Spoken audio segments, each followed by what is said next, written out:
1 week post weed killer. 1 week post weed killer. Everything left here now has got to be dug up by hand. This, once the grass get cut, that shouldn't grow back, that sedge. But everything else, like thick weeds like that, those are gonna have to be dug up by hand to allow the St. Augustine to spread throughout the grass. The grass needs to be mowed, but for the most part, I'm satisfied with what the weed killer did kill.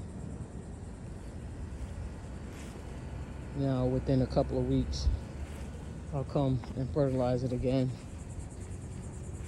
and see what results I get from that. Alright, this is just an update on the yard duties restoration. Not bad.